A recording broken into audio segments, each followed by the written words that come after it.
Welcome to the podcast. The podcast doesn't have a name yet. We're still working on that. But the topic that we're covering in every podcast is quite simple. It's money, motivation, inspiration, successes, failures, interesting people doing interesting things. Steve Chapman, welcome to the podcast. Good to be It's here, good Mo. to see you. It's been a while. It has been a hot minute. So I've been writing bios. I'm just going to do a quick one. If we don't like it, we can chop it up. Yep. But yeah, so Steve is a Sydney-based entrepreneur and founder of Shine Drink, which we have here. Steve founded Shine from the ground up. He's a serial entrepreneur. He's gone from strength to strength. He raised a small amount of money and he has scaled this business to the moon. Steve's got a lot of stories that we're not going to put in the bio. We're going to put that in the podcast and we're going to get into it. Steve, thank you for coming on. Good, man. Good to be here. So many things to ask. Time for Shine. We'll crack one of these. Yeah, thank you very much. Cheers, bro. Cheers. So, first of all, congrats. It's been a wild ride. Thank you. It's been fun. Thankfully, a few more wins than losses. So I'm still playing. You know what? You've just set us off for the best start to this podcast because, I mean, you and I both know, I don't think we know any entrepreneurs that haven't failed at something. Yeah. And a lot of people don't know this. We've known each other for, it's probably been over a decade now, bro. I would say over 10, yeah. Yeah, 10 years. And, you know, this was pre-Shine. Yeah. We're working on our little business ventures together. Yeah. I think real attracts real. I think you attract what you are in this world. And I think, you know, even if you do the same thing in different ways, there's still that cohesion. And I think prior to Shine, like, I think anyone that's met you has known that you were always going to do something similar to what you do now. I think that's a fair assumption. And, you know, I think a lot of people, I think with a lot of entrepreneurs, it's like the iceberg. Everyone sees the tip, but nobody sees the base. I've seen the base of your iceberg and it's impressive. It really is impressive. And I'm impressed equally, if not more, by the things that didn't work than I am the things that did, because we all have to tick off a few things that failed. Yeah.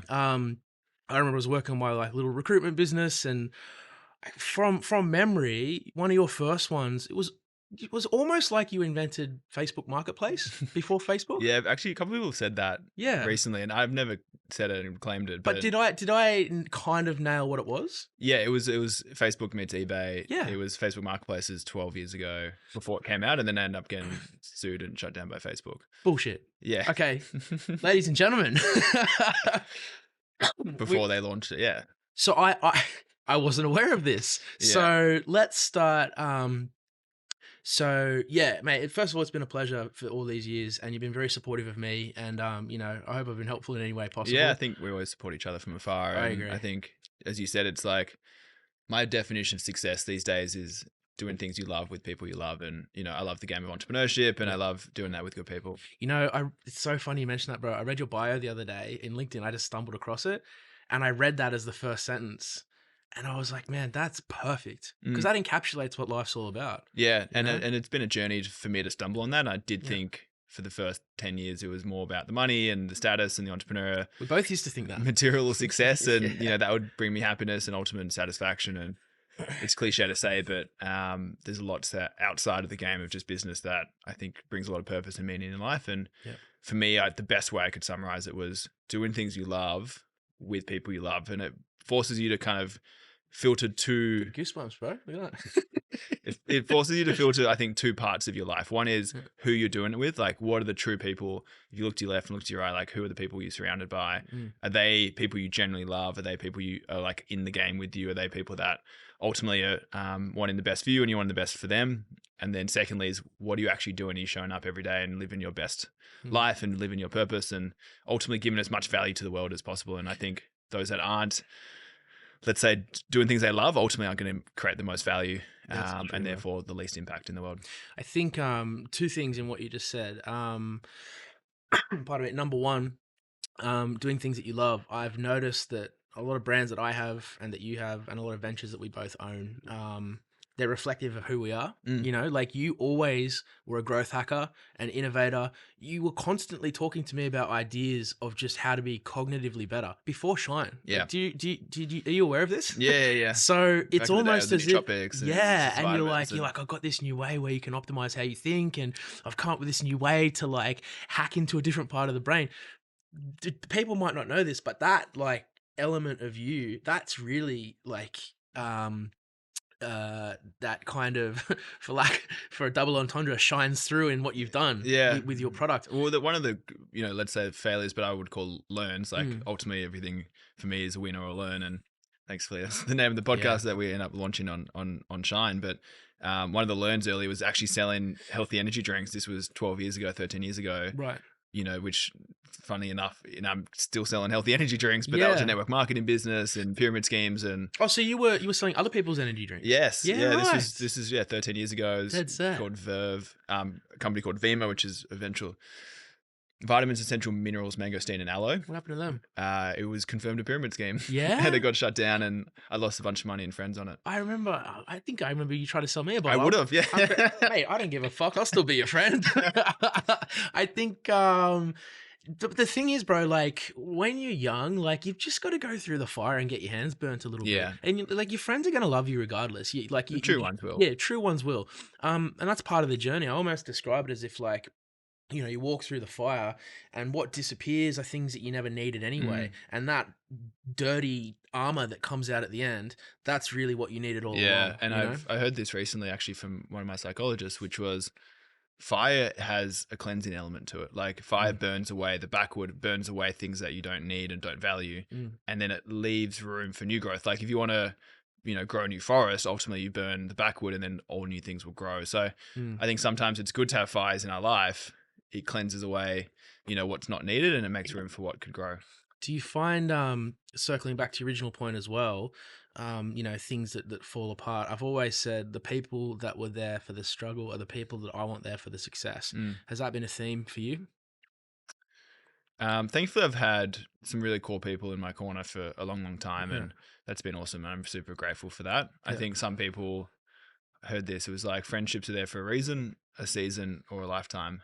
And, you can probably filter through most people in that regard. And there's definitely some there that are there for a lifetime, and others were there for a season. Like it could be a fun, summer of party, and it could be the hustle and the grind, early days in startup, or it could be a reason that they're there to teach you something. You're there to learn something from them. They're there to push you. They're there to give you a lesson by betraying you. And it's like, that's a gift of the lesson. Where did you hear that praise? That was from another performance coach.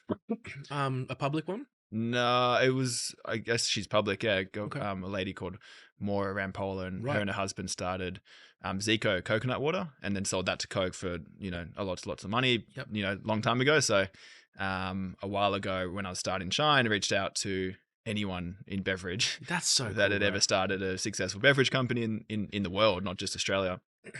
And her and her husband started Zico, and that was a great story I wanted to learn from. And then she happened to be just this amazing performance coach as well. So I was like, hey, I'd love to work with you. You're still in contact with her today? Yeah, I'd still do fortnightly sessions with her for probably 3 or 4 years now. She's an investor or? I can't disclose too much, but she's a huge supporter. She's involved in the business in some capacity. She's a huge supporter of me, and that's, involved in the business. So that fuels the business, bro.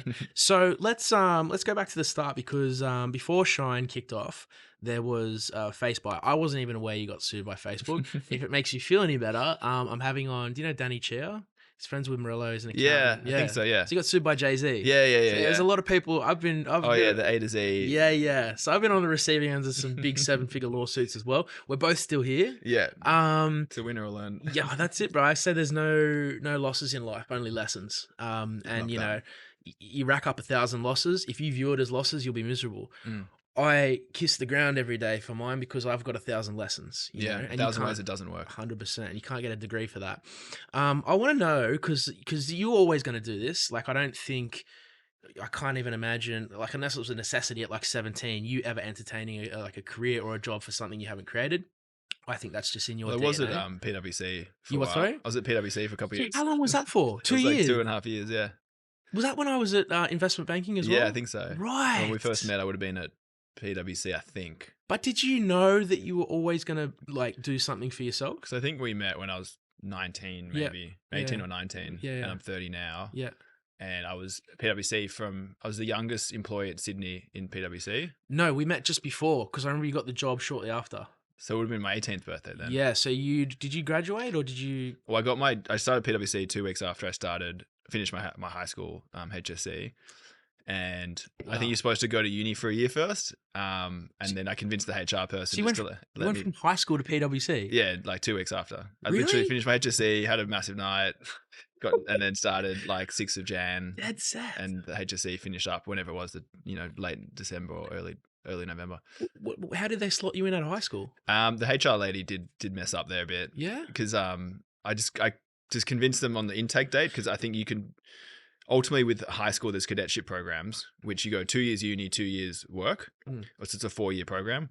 And then I just wanted to do my 2 years work before my 2 years uni. Right. So I started straight away. And she's like, I don't see a problem with that. And then I got there and they're like, you know nothing about accounting. And, within 2 weeks, I was at Westpac's head office auditing their financial accounts. Right. They're charging me out at $350 an hour. I'm getting paid $11.20 if you do the maths. Wow. And I'm like, something's not right here. Someone's getting a good deal. I don't know anything, and Westpac's paying them $300 for me. So, pardon me. It's interesting because when I went into Goldman's, I skipped the analyst program, and everyone used to get pissed off because they're like, "Well, you haven't even done 2 years as an analyst." I'm like, Yeah, but if I'm here, why do I care? Like, Yeah, do you know what I yeah. mean? Like, sometimes you just got to make shit happen. yeah, and most training is on the job. Like, you're not going to 100%. learn what you need to do to write an email properly or manage an account properly, or ultimately like the particulars around a certain account and financial standards. You'll learn that pretty quickly. I'm surprised you. Oh, actually, I suppose 2 years is a good amount of time for that age because that is quite young. Well, I started Face by probably a year, maybe even less than that on the side. Right. Whilst I was at PwC. Gotcha. So you're 20 years old. You're at P-Dubs. You Yeah. hustle your way in. You skip the analyst program. You skip university. I'm doing uni officially Right. part-time. I think I went to like one lecture. Gotcha. Okay. So you're doing the bare And minimum. this was at before uni. Zoom was like even around. So it was like I was Right. supposed to be there. I just never went. Gotcha. Okay. So doing the minimum at uni, hustle your way into PwC, doing your side hustle in parallel. Yeah, Yep. at the time I started working on FaceBuy, And okay, so talk me through what the concept was, how you executed it, what didn't work, how it failed, and when you got sued. I think the concept was spot on. Like, Facebook Marketplace, it obviously works today. Proof is in the pudding. So I always pat myself on the back for at least my intuition was right on macro trends over time. Agreed. I think I saw eBay generationally wasn't appealing to the younger demographic. Everyone was on social and everything was getting social. I guess as a platform, like payments are becoming social, commerce is becoming social, reviews, Airbnb, Ubers, like all this is effectively a social one-to-one instead of a one-to-a-company Agreed. type of organization. So I wanted to bridge that gap with social commerce. So I think idea was right, execution was just so wrong, and it was wrong because I didn't know what I was doing. But it was even more wrong because I had the ego that blocked me from learning what to actually do. Was it like, did it go in through the Facebook API or was it its own app? Yeah, it was its own app, but integrated with Facebook, Twitter. And so it was a social store. You could buy, sell between friends on the social store. And it ultimately then had because I saw what was happening. There was an explosion at the time of buy, sell, swap groups. Yep. All those groups were just popping up everywhere. Amazing traffic, Northern Beaches, Mossman, just secondhand clothes, textbooks, unis, tickets. Was it when Gumtree was popping up? Gumtree was coming up a bit, but Gumtree was like the wild, wild west. It was like, yeah. Oh, man. You don't know what you're getting on Gumtree. Try to buy a puppy and next minute you get stuck up with a gun.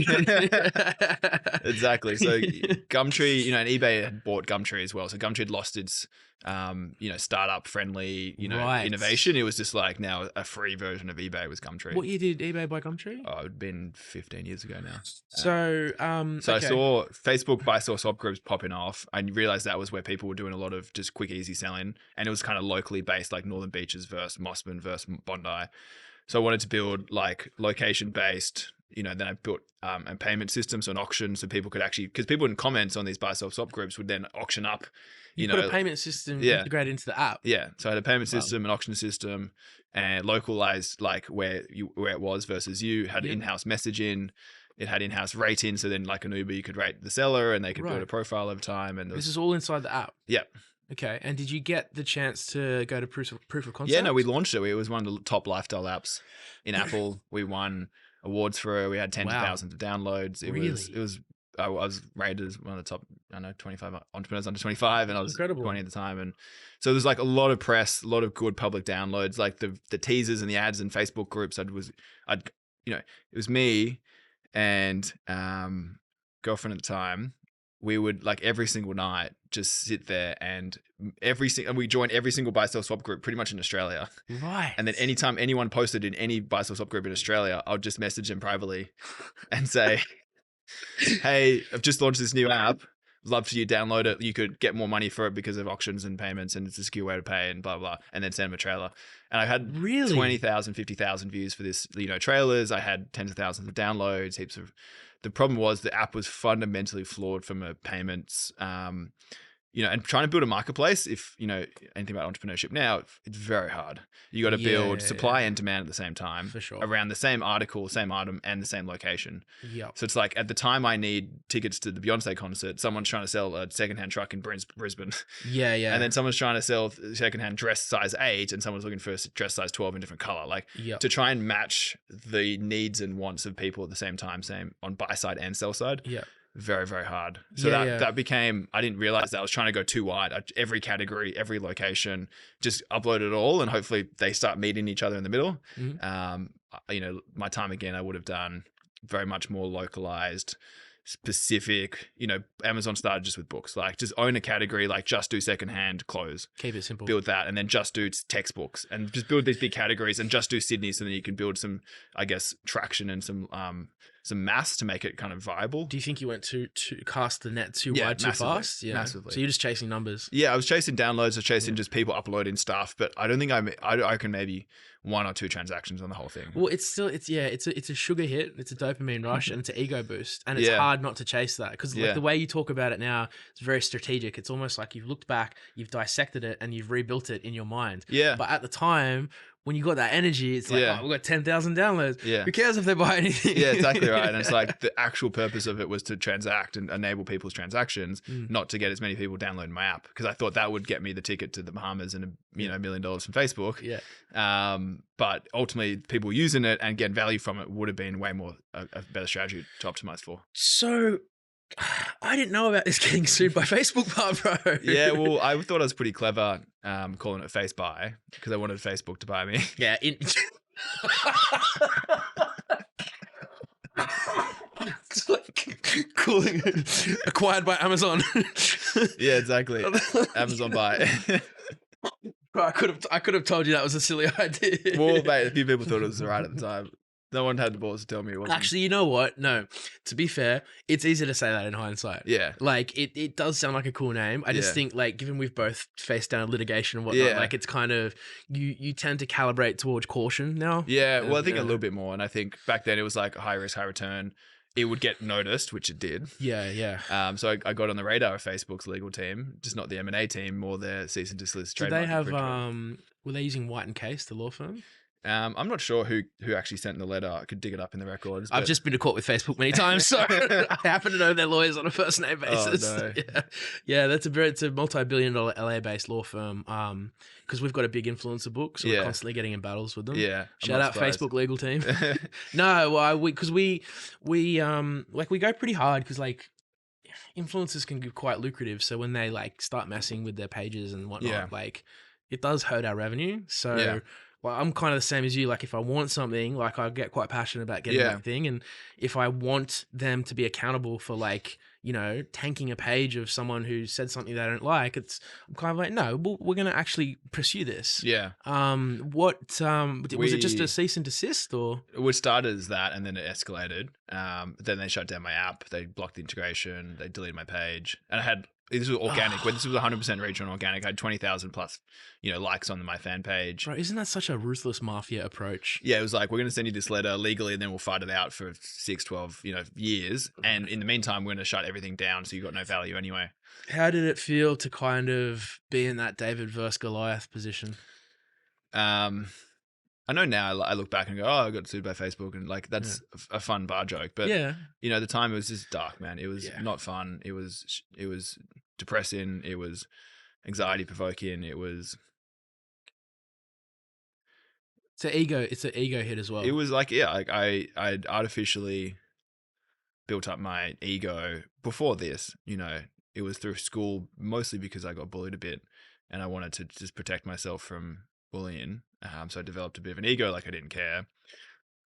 Just optimized for, sports and that kind of stuff. And So then I end up forgetting that I was wearing this kind of ego mask and protection and bodysuit, and then took that to PwC, and it kind of reinforced it because I was 18 and at PwC with a corporate card and things, and felt I was pretty, special, winning in front of like my peer groups. And then I started the network marketing healthy energy drinks to make some side money, because the app wasn't paying me anything, because it was like we'll build it so big and then sell it for lots of money, not we'll make heaps of cash along the way business. Did you hide that from people? Like, did you kind of deflect the topic of like, what does it make? What does it do to kind of... And I don't think startups back then were expected to make a profit, nor do I think they're, there's some more profit expectations today, but only more recently. No, I just mean to your point of like, you've got that suit of armor. Sometimes it's difficult to just talk candidly about the reality of how things are. 100%. And, there was, people weren't transacting on the site. I knew that. I needed more money to go build it properly and get marketing and get proper technology support, because I didn't know how to build an app. I hired some developers. I didn't know how to design an app. So I hired some designers who happened to be the developers who knew nothing about design and UI and UX and all the things you need to know now to build a successful app. And it was mostly the ego that blocked me from asking for people who were more successful than me help, and actually learning from experiences and probably put in the work. Like, I want to be honest with myself now that I don't think I put enough work into actually obsessing with the problem, finding the solution, and getting myself good enough to perform at that level I needed to, because it was a big idea. It was a huge idea. It was like, I never played the game of basketball before. My first game's in the NBA versus in Facebook. Like, yeah, I feel. I think entrepreneurship should start to the level that you're at the time. Like, maybe you play with an e-commerce business, D2C, and then you get a little bit of like sell side, you get some advertising, you get some marketing nuance, you get a little bit of supply chain, and then you add okay, let's go B2B, and then you get some more corporate sales and more technical, bigger deal size, and you get some more negotiation experience, and then you eventually level up your game of entrepreneurship. And then eventually you swing for the fences. You do an Elon Musk and you go for, let's create a space company. But I think starting a space company when you're 20, it's very, very, very, like, your chances of failure are just so high that you're not going to get enough momentum under your belt. And most people will probably get crushed by it and not pick up the game again. I agree and I disagree. I agree in the sense that, yeah, in theory, if you're going to do something perfectly, it'd be good to rack up a couple of L's before you go for the big W. Yeah. But also, I think the world needs people crazy enough to believe they can do stuff like this. 100%. And I know you personally, you put a lot of pressure on yourself. And I can even hear it now where you will kind of bring some of that self-criticism in, like, I should have done this, or I'm not even doing like that properly. I'm guilty of it too. Sometimes you need to zoom out and not focus on like, what you did wrong or what you think you're doing wrong, but like, look at what you've done right, And I don't mean that in an ego way. I just mean in the sense that sometimes when you're in that dark place where we've been, you can be very hyper self-critical. And sometimes you need someone to drag you out and say, no, look at what you've actually done. I think aiming for something big like that is a good thing, even if you fail at it. I really do, because if you can sustain the loss. For sure. Like, I'm super resilient. I'm like, I've been on the canvas 1,000 times. I'll get back up with a smile on my face. And I'm actually pretty calm and composed through chaos. And I'm like... Isn't it funny how you get to that point, though? Yeah. Because I remember, around the time that you kind of were in that dark place with your business, bro, I was in the darkest place ever. Pardon me. I remember when my first business failed. Oh man, it was so brutal because you feel like a loser. You feel like you're not good enough. You feel like all my friends are on six figures and I've tried to do something that didn't work. So like, I'm now below them. You socially isolate. You self isolate. You internalize. You talk shit about yourself. It's the worst thing in the world. And I say, even my worst enemy, like I wouldn't even put that onto anyone because it's so hard. Yeah, I think you definitely pull back, particularly if we...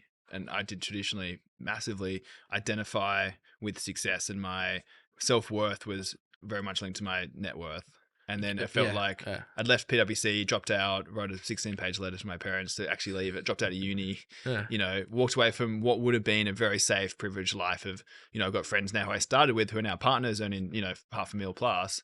And I was like along the journey going, okay, if I was still at PwC, I would be making 150 by now, or 200 by now, or 330 by now. And I was then going, I'm in a startup, dark hole, not even like putting two ends together. Do you find now though, that a lot of those corporate people look at what you do and they wish that they were in the position where they'd created something that gave them that. So what you just described was like point 1, 2, 3, 4, but it caps, right? Mm. A lot of corporate people I've noticed who you may perceive that on a fat salary that life's good. They'll look at someone who's built something because at the end of the day, what you've got, there's no cap, right? Mm. There's no, I go here, I go here, I go here, and then here's where I'm happy, and then that's it, flat lines. It's the sky's the limit. Mm. Do you find that people in that position, kind of wish they do what you do now?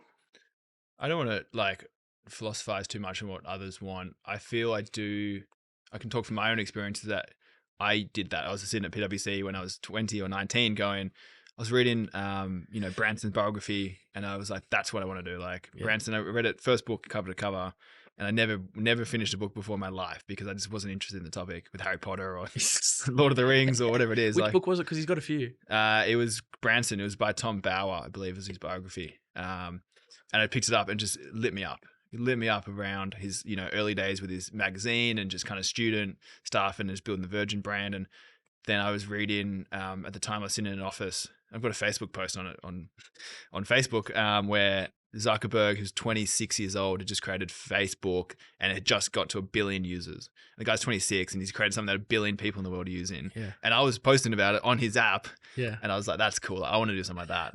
Bro, do you know what? It's so weird because when people ask me, what do you enjoy most about what you do? Because it's not the level of Shine in terms of like mass market scalable, but it's still, thousands of customers type of thing. To that point, just the concept of creating something and the thing is in here, right? And then you bring the thing out into the world and then people in the world pull out their wallets and give you money for the thing. Yeah. Like that feeling, I don't know how to better describe it. It's how like does that feel for you? The translation of an idea to like tangible value. And can I tie something together with this? Because remember at the start how I said like Shine's kind of a reflection of you. Yeah. And remember how you told me that like you were seeking approval from like certain people at that time. Yeah. Do you feel now you've almost created a product that's a reflection of you that you've put out into the world? Like, how does it feel now to have all those people validate what you've created? Sometimes I feel like good. One step removed from it because it's not like I hand them a Shine and then they tell me. And also like Shine's bigger than me. Like Shine's my team and Shine's my co-founders and Shine's all the people who've worked for us in our past. It's also your baby. And it's the retailers and it's the suppliers and like so many people bled into Shine. Like their fingerprints all over this. So being very humble, Steve. No, no, I mean like the creation. Like, I get, but the like idea. I'm fully 100% aware that this wouldn't happen without me, but this also wouldn't happen with a bunch of other people. Right. So there's this what's known as paradoxical axiom, where you're infinitely insignificant, and at the exact same time you're like infinitely significant. And we're like a grain on the beach a grain of sand on the beach, and you go like that piece of sand is not important. It's a grain of sand on a beach of millions and millions and millions and millions of pieces of sand. But then you take one away. And you go, nothing changes. The beach is still there. Grain of sand is somewhere else. You take another one away. You take another one away. And eventually you keep taking grains of sand away and there's no beach left. Right. And you go, which grain of sand was the most important? Which one made the beach? Right. Was it the last one? Of course not. The beach is already gone by that point. Is it the first one? Well, no. Obviously the beach is still there when the first one's gone. The answer is each one is infinitely as important to the beach as the others. But at the exact same time, it's infinitely not important to the beach whatsoever. And I think that's us as humans on this planet rock is all of us are so significant and so important. My life impacts so many others and I bring this impact to the world. But at the exact same time, I'm a combination of some carbon walking around this rock and I'm not going to make an impact whatsoever. And no one over time would even know that I'm here. And that's like Shine. Like I'm super, super important to making this happen. But at the same time, so is everyone else. Right. No, I get it. So over going the deep end there philosophically. No. That's spoken like a true tech CEO. I felt like I was talking to one of the guys from Silicon Valley just now.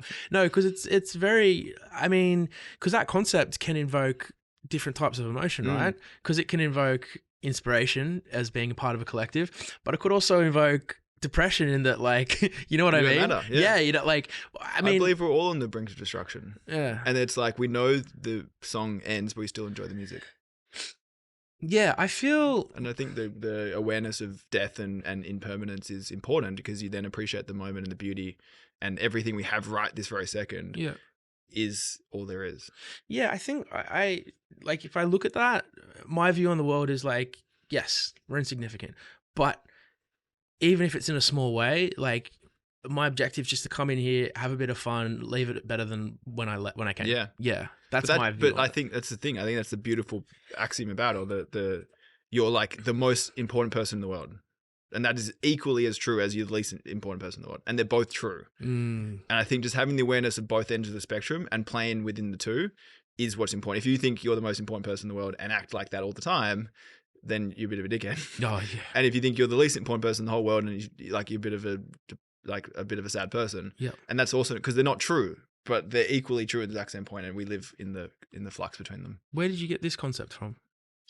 I was walking along a beach on some. Were you really? Literally walking on the sand? Yeah. Oh, so you just came up with this one? Yeah. So this is a Steve. I'm going to clip that one. That's good. I like that. That's an original. Yeah, like it's beautifully tragic in a sense, I guess. Well, I think for me, it brings importance to what I do because I know I'm so important. Like that grain of sand is like so incredibly important because you take away that from the beach and the beach is no longer. But it also remembers, and for me, it's like life is a sense of play and sense of games, and ultimately we play a number of games. And for me, with games, you want to play well, and by playing well, you play both cooperatively and competitively at the exact same time.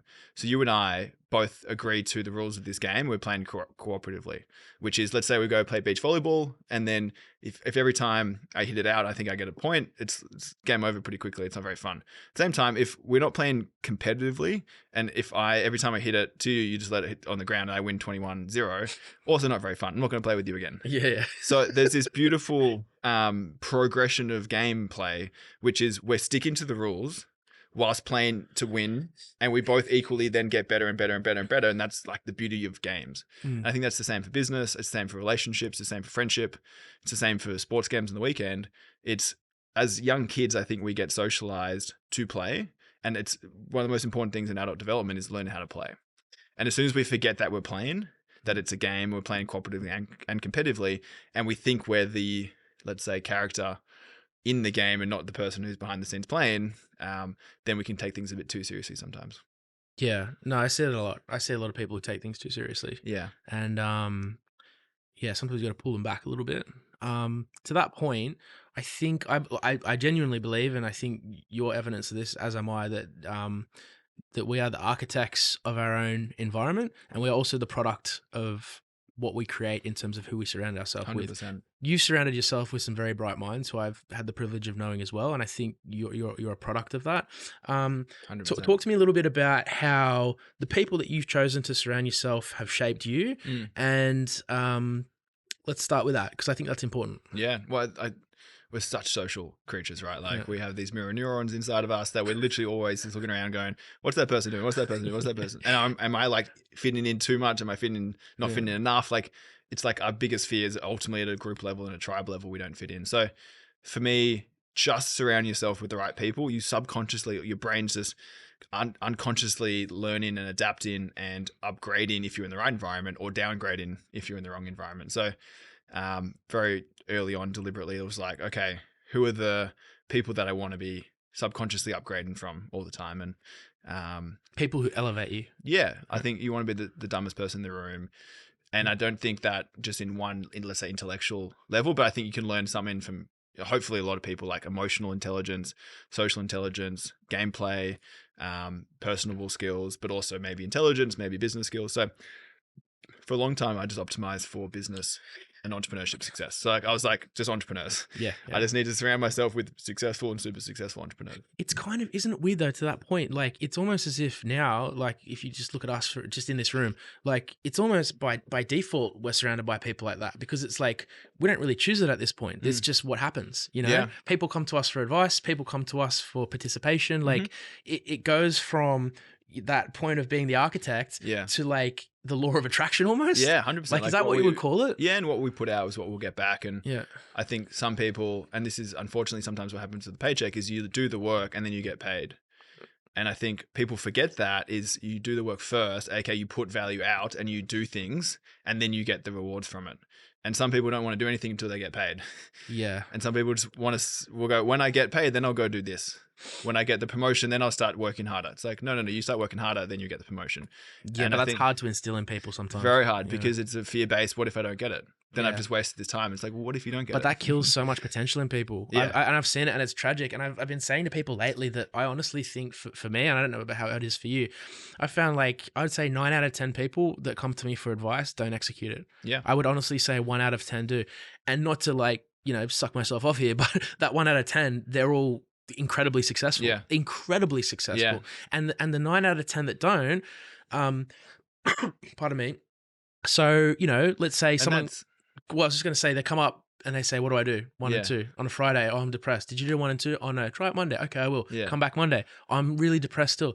Oh, really? How did 1 and 2 go on Friday? Oh no, I was going to. And it's just cycle of just like saying I will, and nothing happens. And it's like, and then they wonder why they're depressed. Yeah. How does that work for you? Well, I was going to say, I think that's to your point around the differentiator for a lot of people is one of my mentors, my biggest mentor, Dr. Sam Prince, who's, now a billionaire, and he's owner of Zambrero and philanthropist and a doctor. And it's a tough one to get off the tongue, that one. Yeah, the guy's taken a public health concern disease out of this country. You've been in business the whole time I've known you, almost the whole 10 years, right? Yeah, it's 10 years officially, but longer than that from a friendship perspective. Yeah. And I reached out to him early days, and I kind of tracked him down. And I remember this, Steve. I remember this vividly. And I remember wanting to learn from people like him, and people, as I said, wanted to be in that environment of the people he was hanging out with and learning from him. And first time we met, I realized he wasn't drinking alcohol much, and therefore I didn't drink. And then just the two sober people always end up chatting at a bar. Yeah, isn't it fascinating, bro, how like you do take on those attributes of your mentors? Yeah, definitely. Yeah. I think you absorb them. It's a simulation. Like, you spend so much time with them, and if you idolize them, and if you go in with a blank canvas, then you ultimately are a canvas for them to paint on as well. That's a good point. Do you feel you're now kind of more of a product of kind of two canvases, one that was painted by the people that you chose to give access to, and then another one that you've painted yourself? Yeah, and I think the ratio of, let's say, what is true Stephen, or true Steve entrepreneurship, for example, or person, and then what is the combination of all the different mentors I've had, and specifically Sam. For a period of time, I went all in with Sam for those 3 years, pretty much, where I went from failing and getting sued by Facebook and feeling like socially isolated and went in my hole. And then I was like, cool, self-worth is very, very low. So I'm going in blank canvas. Like, clearly what me naturally in the world of entrepreneurship didn't work. So I'm going to go 0 Steve, and then I'm going to learn 100% Sam. Can I say something just on this point? I'm going to tell you just at a personal level. When I first met you, you didn't have to try to be anything. Yeah. And I've said this to anyone who'll listen, there is an exceptionally cool person inside of you, just so you know. And anyone who doesn't realize that, like, it's a huge loss, because within you, the things that I noticed before you even opened your mouth was empathy, intellect, curiosity, kindness, ambition. Like, that has been in you. So just don't lose sight of that, because I get that sometimes now, you need someone to just kind of grab you and be like, listen, man, you've got these great attributes. And I just want to let you genuinely do have those attributes. Yeah, no, I appreciate that. And I think sometimes you got to hear that. No, I get that. And I remember, it's weird to hear, hey. Well, yeah, like, you met me before Sam, so you got that before that. And I think this is a free market. Like, we're capitalists at the end of the day. It's like, Sam saw me, my value that I could bring as well. It wasn't, I was it's a weird catch-22 when you recognize that, hey. Yeah, I wasn't a useless, like, no skill, no talent, no ambition, and he turned me into something. It was like, I had all the raw potential, all the raw talent, it was a good mix, and then he kind of just sharpened the saw. Well, you're a good investment too, bro. Exactly. And I think, and hopefully Sam would be proud to say, that as well. And I think, I mean, the numbers speak for themselves, man. Yeah. And I think, so to answer your question, I went in, though, at the time I had self-worth low because of my external success at the time had failed. So then I went to, let's say, 100% Sam for a couple of years. And then, over time, it's like, okay, Sam is his own person. He's his own personality, his own traits, genetically, beliefs, all the rest of it, and his own dreams of what he wants to achieve as well. And we're very, very aligned in a lot of ways, hence why it works so well for so many years. But then it's going, oh, there's actually some stuff that is inherently really special about me and my beliefs and my upbringing, my genetics and my personality and all the rest of it. So it's like, I shouldn't just discount them just to try and play Sam's game, which is I play my game and learn as much as I can from Sign. We've got internally, like, we've always looked at like Michael Jordan versus Kobe. Huge overlap. Kobe's obsessed, studied with Michael's game. Michael ultimately played his game. Kobe ended up developing his own game over time, but it was very inspired by MJ. Yeah, it's weird. It's almost like at the start how I said, like, we've got, like, even you and me, for example, like, similar in very, very many ways, on the same path, in the same industry, playing the same game, but also like different circles that get us to where we want to be, you know? Like, yeah, they're not like mutually exclusive. Like, two different people can have two different sets of mentors and still work towards the same goal. Yeah. And I think the game of business, if we're playing optimizing for the game of business or entrepreneurship, you know, there's similar traits that you need to become good at to win. And that's teamwork and leadership and innovation and creativity and, you know, calculated risk taking, communication, influence, negotiation. Yeah. There's just like some fundamental rules. Like if you want to be good at chess, like you probably got to be good at, you know, logical thinking over time. My co-founder's a chess player, little fucker. He this kid's a weapon. He made his first million at the age of 19. Didn't tell anyone, playing poker. Wow. Yeah. So he was a chess player. So he was a chess nerd his whole childhood. He's got really good short-term, long-term memory. Oh man, he's a weapon. He it's fascinating though, because he's so logical because he's a chess player and a poker player that, like, sometimes he'll forget that people are humans. Because, like, I'll say, oh, the investors want to talk, and he'll go, why? I'm like, I don't know, because I just want to hear your voice. And he goes, but if I talk, then I'm not making money. So quantitatively, why would they want to talk to me? I'm like, I don't fucking know. Can you just talk to them, please? So it's kind of, you got to get a bit of a middle ground. Well, I think that's the thing. Like, it's like we're humans. We're irrational. Like, we're predictably irrational. Bigly irrational. Big time irrational. So I think we need to understand human psychology. That's one of the other skills of entrepreneurship, I'd say, is, you know, ultimately we're creating products for humans most of the time, and maybe AI one day. Well, you've got to be able to read a room, bro, as well. Like, I mean, if you're naive enough to think everyone wants to be your friend, like, not everyone has good intentions. You probably know that just as well as me. Yeah, I still walk around with a healthy glow of ignorance. Or like, so do I. So do I, man. So do I. Like optimism. I generally want to see the best in everyone. I'm more aware now of some of the downsides of human nature, but it's not that they're coming from a bad place. Like, I think everyone. Some people are. No, I don't know. Like, very few people are truly evil. I agree. I think every side of history, there's two people in a war, and they're both thinking they're doing the same thing. Completely. And they're doing the right thing. And if we sat in their shoes and their beliefs and their history and their culture and all the things that happened to them happened to us, and we stood at the exact same moment in time, we would probably think the exact same thing they thought.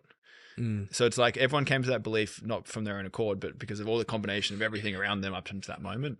And if we had those same exposures, we'd probably think the same. So for me, when I see evil done in the world, I think it's ultimately based on our own self-interest, which everyone has as humans. And in that frame of mind, then I think it's not personal. It's they're on their own journey. They're doing what's best for them. If you can understand what their self-interest is, and you can align your self-interest to their self-interest on your worst day, on their worst day, you know, it's still a good day. Yeah, bro. One thing I've got good at lately is kind of not lately, just in adulthood, like seeing other people's point of view, and learning. And I don't know if you have the same thing, but like, two points of view can coexist. Yeah. Like, we can completely disagree on a topic. It doesn't even need to hate each other. 100%. Like, and in fact, you would encourage that, right? 100%. I don't want to be agreed with all the time. But I think when you're younger, sometimes it's weird. You feel like if someone doesn't share your point of view, it's like personal. Yeah. When I think maturity is realizing that, like, it's not personal. It just is how the world is. And I think for me, at least, it's optimizing to truth. Like, I don't care if I'm right or wrong, but I want to know the truth.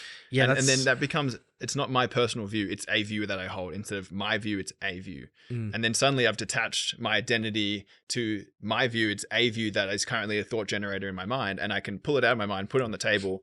We can both look at it and go, is that right or wrong? Like, what's your thinking? And then you're looking at it from a different angle. I'm like, yeah, cool. Yeah. Let's slightly refine this and polish this view and put it back in. And then I'll hold on to that until I meet someone else who challenges it. And I go, cool, let's put it on the table. Yeah. So it's like evolving. It keeps evolving. It keeps improving. It keeps getting sharper. And I think wisdom is to be able to detach from these views, look at them from all perspectives across all levels of thinking. emotionally, intuition, logical, rational, social, across time to go, does this make sense today and tomorrow and in 20 years time?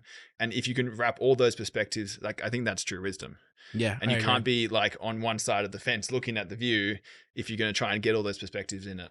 Yeah, no, I agree. And I've like, I think it's arrogant to think that like a view can't change as well. Cause I've had my views change on heaps of things. And it should. 100%. You probably get more data and you can, I think there was a famous president that got elected and they got into office, and I think it was Roosevelt maybe. Mm-hmm. And they're like, what the hell? Like, yesterday you said the complete opposite of this. He goes, well, the facts changed. So did my view. That's a good point. It's like, what do you do when the facts change? Do you not update your view? Like, and I think that's the most dangerous thing is people who, when the facts change, like they can't recalibrate. Yeah. And that it was probably just called stubbornness, to be honest. But that's problematic, especially in leaders, because that's where I've seen businesses fail because of that. Yeah, and psychologically they test for open-mindedness versus closed-mindedness. Really? And open-mindedness is that ability to listen and consider new information to update your thinking ultimately. If you're closed-minded, you're obviously not going to assess any new information. Who tests for this? Psychologists do. It's like the big five. They test for like openness versus closedness, like extroversion versus introversion. They look for conscientiousness or not. Then they look for, are you more task or people orientated? Really? And then you can map pretty much everyone on those 5 traits, and then you get personality traits. Yeah, right. It's fascinating. I'm just thinking back because I always used to, when I was younger, apply for Macquarie Bank. I could never get in because I would always ace the academic test, but I'd fail the personality test. I'm like, what is wrong with you people? I'm wondering if it's because I wasn't a psychopath. Yeah. Like I got into Goldman's, obviously, so I did something right. But I'm like, what's Macquarie Bank looking for? Well, I guess at that age, they're probably looking for more analyst, like decision-making, robotic thinking, more than like people personality, because you won't be a manager for many years. Yeah, that makes sense. So they would want ultimately AI machines back then, just in human form. Yeah, right. Well, hopefully Macquarie Bank will work for me at some stage. So then the tables can turn. I have to take that stupid test to get in that crappy club for jokes. I want to talk to you about just on the topic of like, calibrating how you think and, how failure shapes how you view the world and how that builds up resilience. Because I know you've got a lot of resilience, and there's a few examples I want to talk to about that specifically with you.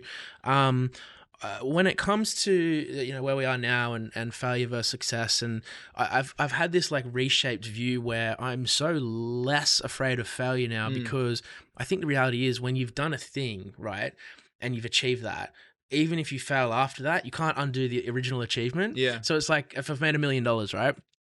Like you can't undo having made that. Yeah. And so I feel now I'm at a point where if I fail, I'm like, I don't care because I'll do it again. And if I fail and that doesn't work and I do it on the 3rd time, I still will not lose the fact that I've already done it. Yeah. Like to begin with. And I think that's 2 parts. I think there's the identity and confidence that comes from your fact of you made $1 million before. But I think more importantly as well, it's you've actually developed the skill sets to make $1 million. Yeah. And the skill sets are infinitely repeatable. And then once you learn how to do it once, you know how to do it 1,000 times. So I think for most people, they're like, how do I make $1 million? It's like they don't know how. And once you do it, it's a formula. You can repeat it over time. Not intimidating. And there's always an element of luck. Timing is one of the biggest important factors. So hence why you might not be able to do it again the very next time. And you might have a couple more failures, but in your back of your head, it's just a numbers game. And like you playing a game like Halo, you once you've finished the game, you know how to do it. Then you can maybe increase the difficulty. Maybe go to, heroic mode, and you go to legendary mode, and you go, cool. Like now you're playing at a high level, but you know you can do it because you've done it at an easy. So you recalibrate as you go up levels. 100%. Sort of thing. Like we're playing games here, and ultimately you want to get better at playing the game. If I took everything that you've got and it was taken away in a day, all the money, the business, all gone, if it disappeared, how would you feel and what would you do? What about my skills and... Oh, no, you get to keep those.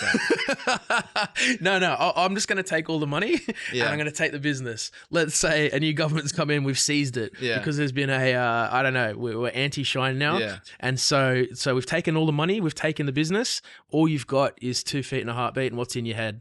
What would you do? About this. I was joking out loud with a mate of mine who I was kind of going like, let's do it. Like, what, bankrupt ourselves? Let's go to zero. I've been there, bro. Like full zero. I've gone to full zero. All properties, all homes, all businesses, like full net sale, and then donate the money to charity or something. Like start with $100 or something, and then What are you talking to this about? and then like start like knowing everything we know now, but like, and then like document it, film it on TikTok or something like that. That's cool. And then I like, would and then watch almost that. like stopwatch it. Like, how long does it take you to get back to this current? And I feel like it would take a third of the time, maybe even less to, it took me, let's say 10 years to get to where I got to now. I've been, in this game since PwC 12 years, Mm-hmm. but really since business started, maybe 11 years.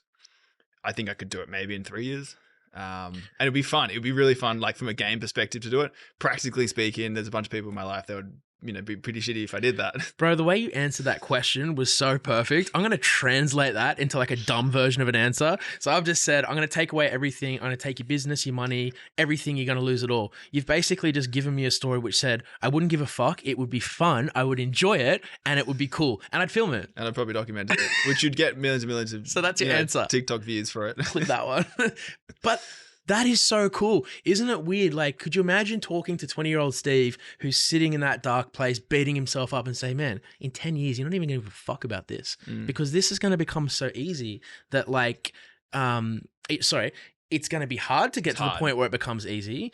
That part is very hard. But once you get there. I think it's not easy. I think it's simple. I think it's turning the complex to simple. And I think the hard work still needs to get done. I don't want to like, I don't want to miss that point, which is like, it's still freaking hard work. And you got to, and in my mind, I've got like 3 components to it. It's time multiplied by effort, multiplied by skill. And that equals value or value creation. So if you want to create heaps of value, which ultimately translates to money or whatever else you value in life, it could be purpose or meaning or joy or whatever it is. But let's say effort times or multiplied by skill is going to then be determining factor by how long it's going to take you. So you want to decrease the time it's going to take you, up the skill massively. So go get massive skill acquisition and up the intensity. So like put heaps and heaps of effort into it. And then the time's going to be way short. If you want to just cruise and not really develop any skills, it's going to take you 50 years, but you could do it in 5 if you up the intensity and skill. Sometimes when you and me have these conversations, it feels like Joe Rogan talking to Elon Musk because it's just, you have such like a good way of creating formulas and strategies around concepts. Yeah. Which I think you've always had that skill. Well, I think I like to understand what's happened. Like I'm trying to make sense of the world and go. Have you always been this analytical? I'd say it's a combination of like creative analytical. Like it's like I can create the framework or create this like in my mind. I just generally see it first. I'll see it in like a little like picture, and then I'll like go, okay, what are the elements to get what I'm trying to solve for? And thankfully, I've got an okay ability to then communicate that to others. So then it helps me understand it because I have to communicate it. Yeah. I think any idiot can like rope learn an algorithm. It's like, can you create the algorithm yourself? Yep. That comes from actually truly understanding what you're solving for. I agree. What about, I want to talk about 2 things. One thing is, I'll just cover this off because it's quite related to what we're talking about. But in terms of, we're at a fortunate place, I think, as entrepreneurs where we've done X, Y, Z. And so our views on things are a lot different. I'm trying to, part of the whole podcast series is it's for people who want to kind of kickstart and do something and get over that fear barrier.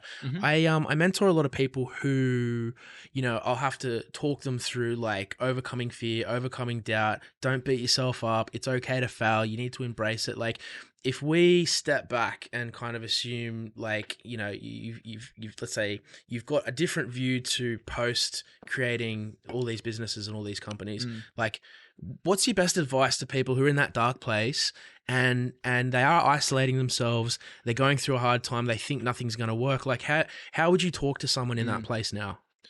I think for me, and I've been back to that place a few times, thankfully it's not as dark and I'm not there as long. Good. For me, it's like finding the eye of the storm. Sometimes when you're in a storm, you can be in the perimeter of the wind and you're just like getting smacked in the face by a flying tractor. And there's another one and it comes around and you look around and you're like, and you can feel the resistance. You can feel the wind against your skin, but you keep finding and you keep searching and you find the eye of the storm, which is shit's going on. Like there's flying tractors around. You can see it, but that you're standing in the middle and you can watch it all and you're not getting the resistance from the wind. And I think for me, trying to get to that place where you've so centered and grounded and it's a place of fortitude. It's a place of equanimity, which is like, even though there's really, really rocky seas, like you're steadfast in the North Star, you're steadfast in the compass of where you're heading, and you've got control of the rudder. You're talking about finding like the calm within the chaos? Yeah, definitely. And it's finding comfort through discomfort. That's a big one. That one's hard. Yeah. Like and that can be practiced. I think that's a skill. I agree. And I think it's not, people get born with it or not. Maybe they get born with like naturally slightly greater ability of it, but it's definitely a skill. And I then go, okay, how do you break that skill down? And it's like, for me, it's like energy management is massive. So like sleep, diet, exercise, like 3 fundamentals. Yeah. Like sleep well, so then every night your biochemistry is reset. You've got your best chance to actually give your best to this point, because this is all about emotional regulation at this point. And sleep will be the number one factor for that long term.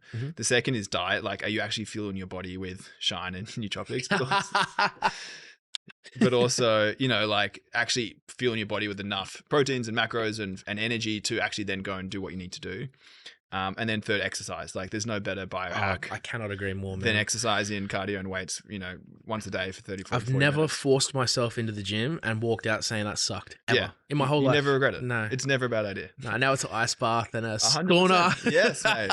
Yes. And I'm not coming on your sauna podcast, by the way. No, I'll last 2 minutes, man. No, you'll be fine. And like an ice bath, it's like 3 minutes exposure for like 24 hours of feeling amazing. How did we not know about this for like, how has it suddenly just become mainstream? I think it's, more accessible now. So, you know, back to what you're talking about, it's like, okay, like let's sort out the fundamentals. Let's sort out ourselves. Like ultimately we need to control our mental state and our physical state.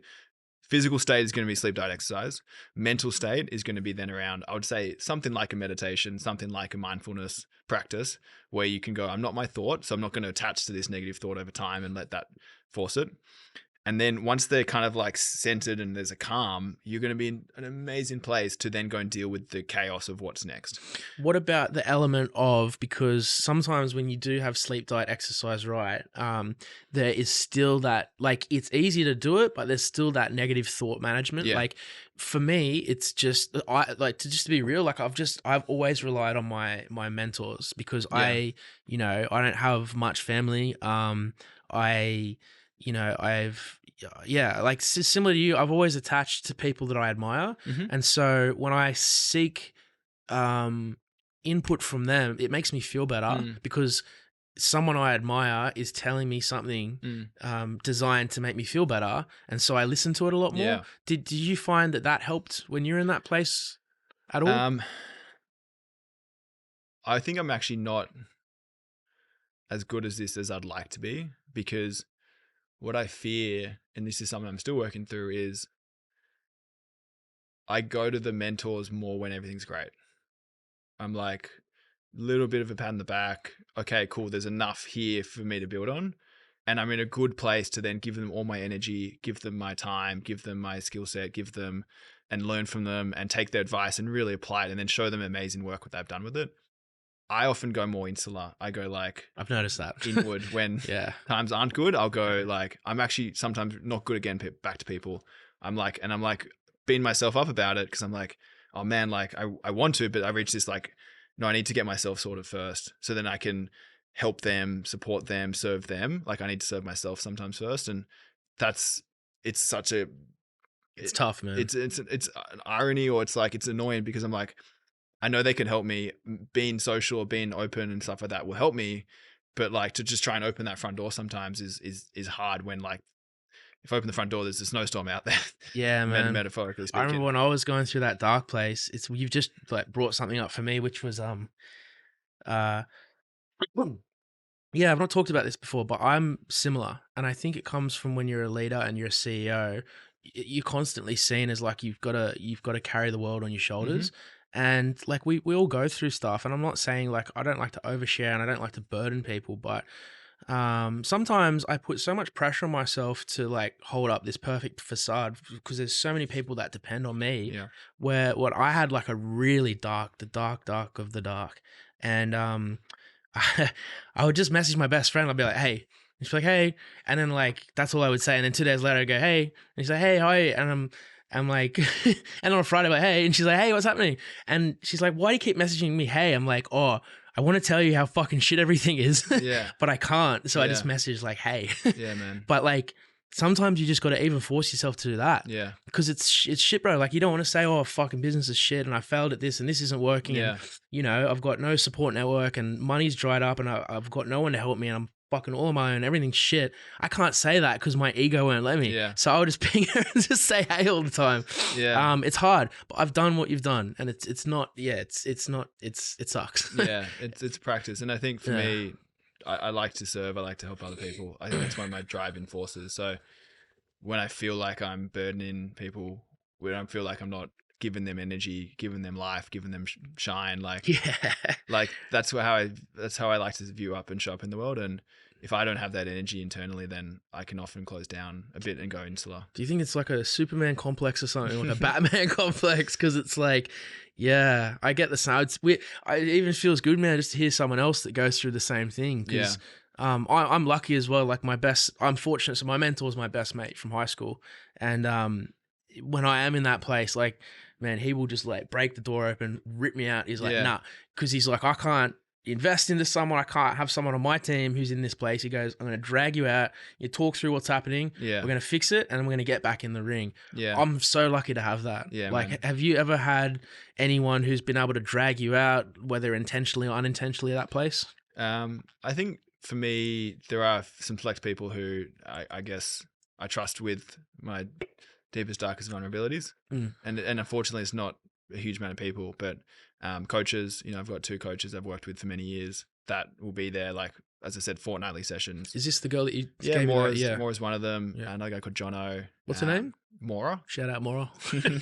Yeah, no doubt she'll listen to this. So, she's been an incredible support through my darkest and also my brightest moments. So she's there. Jono's there, who's awesome. Another performance coach. How long have you had them for?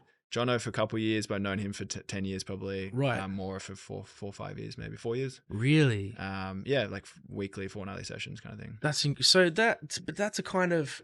So I'm like trying to work on the self to get out and being super aware of it and trying to articulate it and get their perspective and feedback. And well, that's almost your version of hey, right? It is, yeah. Yeah, because it's like I've got the session, I've got to show up. Yeah, that's. I've got to be honest with it. Do you know what's funny? But it's like just me and them, and it's like in our little Zoom room or like in person. Yeah, it's weird because I sometimes, not in this scenario, but sometimes I'll put infrastructure around me where I'm like, I'm going to book this because I need it and I know I have to show up for it. And when I show up for it, I'm going to feel better for it. Yeah.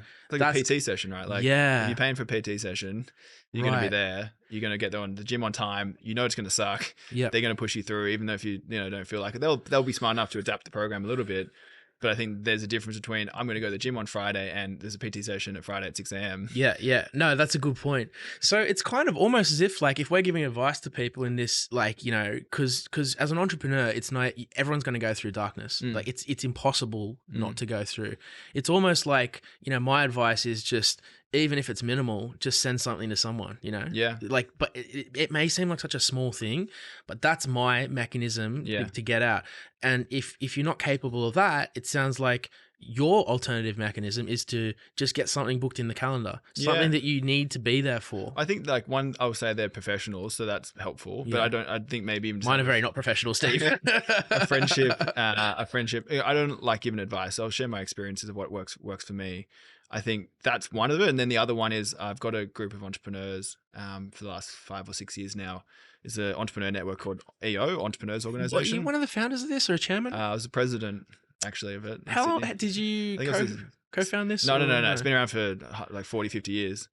It's a global organization, 20,000 plus entrepreneurs. Right. You have to be doing a certain revenue to get in. So it's a qualified group of people. And in Sydney, there's 200 members. And I was the president last year for the Sydney chapter. Okay. I was the youngest president. So doesn't surprise me, Steve. So when I was a baby, founded my second tech company. That doesn't surprise me. But I got a lot out of that. And there's 2 parts to that. There's like a forum, which is the same 8 people that you catch up with once a month for 4 hours. And Wait, you catch up with 8 people for 4 hours once a month? Yeah, in one group. Oh, right. I was going to say, I'm doing 8 times. So it's a lot of hours. No, 8 people, 4 hours. And it's like, 2 till 6 or 3 till 7 or something like that. Yep. And very, very deep shares on the most significant things that happen in your life. Right. And then you get the experience shares of everyone else in the room who are super successful entrepreneurs from different backgrounds and ages and life experiences and businesses and industries. No competition. Everything's hyper confidential.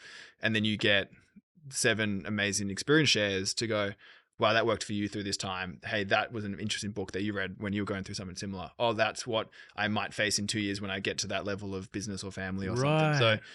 you get that once a month. So it's almost like group therapy for entrepreneurs. Yeah, it's pretty close to that. That's And awesome. then the chapter as an organization puts on epic events like every couple And you've weeks. done this for how long? This for 5 years. I joined Right. pretty much as soon as you qualify. There's an accelerated program, which is like over 250 grand up to $1 million in revenue. You can do this accelerated I thought you program. were saying it's 250K to get in. I was going to go, Jesus, man. No. It's just like, it's a smaller business, but like has some revenue. Right. Then they try and get you over the $1 million US mark. And there's an accelerated program. I did that for 9 months, and I think I won accelerated of the year, and then Right. joined EO proper, and that's over 1 mil US. In Sydney, there's a little bit different criteria, but globally it's a 1 mil US criteria. Right. And then as soon as I qualified, like 1,000,001 to sign up to that, and then that was about 5 years ago. So you're really chasing that next level each time you hit that milestone. Well, I think for me, it's always like pressure and put myself, we talked about before, put myself in the environment to succeed and unconsciously level up. So I'm not like, what thing am I doing today to level up? It's like, no, if I just sit in this room and just observe and just absorb and just listen and do nothing else, like just lie on the floor, you'd still get better. Like it's one of those like default win positions. That's very good advice, bro. It's really, really good advice, especially for people who are trying to like force themselves out of that square. Yeah. So if you don't have professional coaches, you don't have like a group of entrepreneurs, it's like, who are those buddies? Who are those hustlers that you can look to your left and right, who are on a similar journey with you, that are similarly aligned on ambition, ultimately have a similar aim, and then you can ride that wave together. And I think having that cohort, that generation, that community tribe, that will probably be the best advice, or best thing that worked for me, is having those type of people on the come up. And it's then they bear witness to the journey. It's not they've sitting on the sidelines. They're running along side by side. That's really good advice, man. It's almost like you've just put a case study around the concept of you're the architect of your environment and you're the product of who you surround yourself with, right? Like it's case in point for what you've just put together. It's very hard to swim against the stream of the culture that you're in. So like, very true. So yeah, pick a stream that's naturally flowing in the direction you want, and then just enjoy the ride. Let me check something. Just wait there. Hang on. We're gonna keep going. It's been an hour and 20 minutes. Yeah, wow. How hectic's that? Does it feel like it's been like 5 minutes? Yeah, well, it's the shine, mate.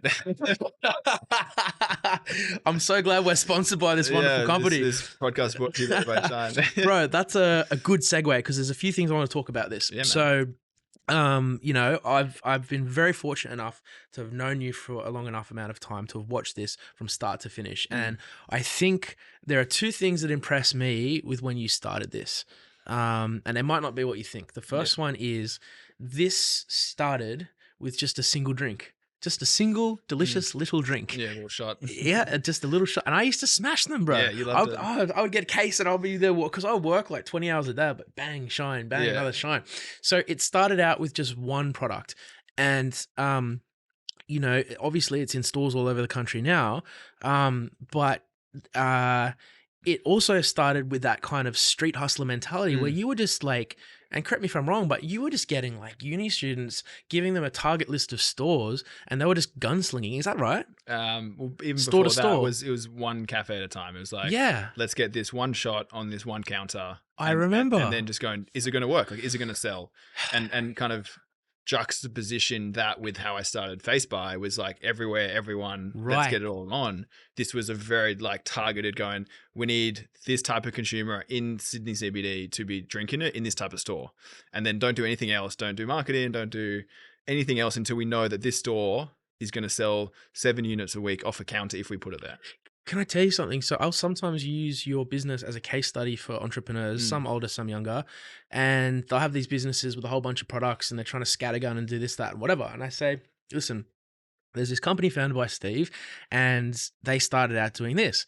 And they'll be like, oh yeah, but they're all over. I'm like, no, not oh yeah, no, not oh. I'll be like, he had one drink and he just put that one drink into one cafe, and then 2, and then 3, and then thousands. And I see these founders where they've got like all, they might have a whole bunch of products in whatever sector it may be. It could be consumables, whatever. And they're trying to like just kind of hope that one of their 12 products will hit a lick. Yeah. And I'm like, if you strip it back and you just go one product that's good and get 1,000 people to like that product, you can go from there. Because I always tell them, I'll give you an example. Let's say the most difficult decision in your day is like, are we going to develop a grape product or a lemonade product? That is what I call the most privileged problem that you've earned the right to have, because you've scaled it to the point where, okay, now I can develop more, but you've got to earn that right. So what I want to know from you is, how at that early stage did you take a product that was just one shot of drink and get it to the point where you had enough sales to be able to do all the fun stuff? Yeah. Because it must be fun making like new products. It's fun to make new products. I think, as a framework, I would say 1 million, one product. Right. If you can't get one product to $1 million in sales, then you don't have the right product. I was going to say $1 million or 1 million units? Sales. $1 million in sales. $1 million roughly. in sales. Like round numbers, I don't care what industry you're in. It's roughly like get a product that you can sell for like $1 million. And then how do you get to 10 million? It's probably then diversifying with different products with a similar consumer base and a similar competence in terms of your back end. I can back that one up with some data. So then you go, cool, one product for us in Shine, it's nootropics, it's healthy, it's better for you, and it's got like ingredients in there that are good for the brain and the body. Cool. Let's get that one product and sell it for $1 million. And then go, okay, cool. What are the common factors here that we can build on with common consumers, with a common competency, aka the business engine isn't fundamentally different. A lot of the times you see this in a restaurant, for example. They got one restaurant and then they get the restaurant to $1 million. And then they go, okay, cool. Well, we're a steak restaurant. Maybe we should then get into like butchering and go get a farm and make our own cows. Right. And then, slaughter the meat and then serve it. And it's like, we go vertical in the supply chain. It's like, nothing about slaughtering cows and farming and agriculture. I said this all the time, but bro. You open up another restaurant that's maybe not steak, but it's like maybe a Chinese place around the corner in your same location, your same demographic. You know how to market in the area. You know the council, all the waitering and the location and the retail and the laws and the taxes and food safety. That's your competency. Like stick to your competency with a similar consumer base, because you're not going to eat steak every night. One night you want Chinese. So you actually have the same customer base. You're selling them twice. Now you got 2 restaurants doing 2 million. That's a good diversification because you're leveraging existing competencies and customers. So for us launching a carbonated version of our initial product with the same flavor, great, same customers, same need state in terms of I need a pick-me-up, a healthy pick-me-up, but now I got a little shot and now I get a different flavor. And then you go, okay, cool, now how do we leverage that? And our customers are slightly different to our consumers. Our consumers are the ones who are drinking it, end state, like you and me, but our customers are like 7-Eleven, Coles, Woolworths, etc. So then I've got the same customer like Coles, and they go, okay, what else does Coles need? They need a 4-pack in the aisle. They need a 250ml slimline can at the front of the store. They need a 330ml glass in the fridge. Did you kind of calibrate the collections to these businesses as well? Yeah, you look at it from a category perspective. Because that's clever. Because I've been working on a brand where it was a similar thing, because we were thinking about mass scale. Yeah, and I had to say to the team, I'm like, what we've got right now, it's all e-com. Like it's not store based stuff. Yeah. So are you saying that you thought about their needs as well? 100. Yeah, definitely. Yeah. Like they're our customers. We're in partnership with them. Yep. So then it's a partnership with our supplier to go, hey, cool, we need a new machine to do 4-packs. We need a new machine to do big 500ml cans. So then we're kind of almost 3-way partnering with like, what can our manufacturers give us? Or we have to work with others. What does our retailer want? Ultimately, we're all here to serve the consumer. But we're working with Coles to serve the consumer in the best way and the most number of consumers. Right. And you waited until the single product hit $1 million in sales before you did any of this? Pretty much, yeah. And could you talk me through, how many small resellers you had to get on the books before you started getting the big ones? And this is the fun part of this. It's just numbers. Yeah. Like you break it down to sales funnel. If let's say you're doing one drink per day, it's not a huge number. It's not a small number either. But that was our benchmark. Like one drink a day, so 7 per week. Per store? Yeah, per store. Right. So then you go, okay, cool. You get 2 cafes, you do 14, you do 3 cafes, you do 21. Like you just keep scaling it to the point. And then you go, okay, I've got 50. And someone smart than me, guy who started with the CEO of Bundaberg Beverages, like the Bundaberg ginger beer. Yep. CEO John. You guys friends? Yeah, we were. He was one of the guys I just reached out to and asked for advice. And that's awesome. I did that with everyone who's ever started a beverage company. Isn't it humbling to be able to do that though? Yeah. It's like most people don't do it because they don't think they'll give you the time. No, but it's like they will. Yeah. They like to do it. They like to give back. And someone probably helped them along their journey and they just want to pay it forward. And now there's probably little Steves that come up to you. All the time. And I'm always like, I'll give you half an hour. But isn't it good? Yeah. That's awesome, bro. Okay, so keep going. So you end up going, what he gave me the advice as well, so credit to him. he just said do a 5x5 strategy, which is like in a postcode with the highest density of consumers that you are targeting. What are the 5 coolest, best stores you want to be in those? Like, let's say Bondi. Okay, cool. These 5 cafes, the coolest 5 cafes, most influential, highest turnover stores that we want to be in. Do nothing but those 5 stores. Do nothing but those until those 5 stores are flying. And then the next 5 in that area will naturally come on. So then you got 10 stores in the area. You got 10 cafes and grocers in Bondi. Right. So you're almost like influencing the reseller market. Correct, because they've all got their own influence chain. Yeah, it's almost like retailer influencing. Correct. So like, like a Woolworths will look at Harris Farm. Yeah, What's right. Harris Farm doing? They're like bleeding edge retailers. In Whole Foods in America, it will dictate what Harris Farm does, for example. So you go like, who are you trying to influence and who's influencing them? That's clever. So you end up with the 5 coolest in an area. You become best friends with them. You do sampling. You do 1K radius Facebook ads around that store. You do everything. You sampling. You become best friends with the manager. And then the next 5 will naturally come on. And then you just nail those 10. And you got 10, which is quite a good population density in one postcode. So then you start to see shine everywhere. And you're doing Facebook ads in that one postcode. So you're seeing it online. You're seeing it in stores. Everyone's drinking it. Yep. Influential. It's got this hype. Yep. And then you just move to the next suburb. You do the next postcode. And you do that one by one. That's clever. That's really clever. How did it feel when, sorry to cut you off, but I was going to say, how did it feel when they start coming to you? It feels good. Like it's still harder to service sometimes because it falls out of the flywheel. So if you think about like, I don't know, if these stores, let's say we're doing Bondi and then someone in Manly reaches out and you're like, maybe they're one of the top 5, maybe they're not. But if all your focus and intentions on Manly, it's so distracting. It's so easy to go, oh, just take one in Manly. They want it, just send it there. Let's take one in Brisbane. They've seen what we're doing on socials. Let's send it to Brisbane. And then suddenly you've gone from a really targeted, deliberate focus to you've got scattergun approach again because they've come to you. So it's almost sometimes easier to fall out of focus. Yeah, but is it like, because I'm curious about this. Are you saying that like if you get, and this is a really interesting topic, if you get stores coming in outside of the strategy, does that take resources internally away from the stores that need that? Yeah. Right. So and then you're going to lose your, then you're diluting your focus and therefore results in your actual strategy to chase ones that may or may not work, but you got to send them cases, you got to chase up, you got to follow up orders, you got to chase payments. They'll call you, they'll ask you for more flavors. Are you saying it can be a bad thing to have too many stores? 100%. That's good advice. You got to be super deliberate so then you know what channel you're focusing on, what consumer you're going after, what products you're selling them until you've proven it.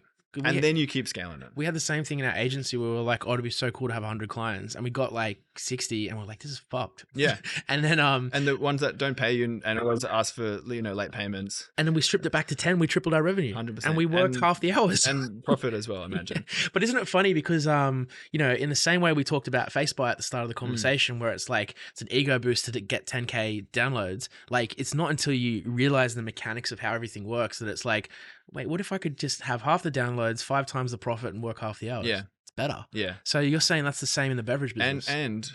But again, this is like strategies for not just if it's a good idea, it's when it's a good idea.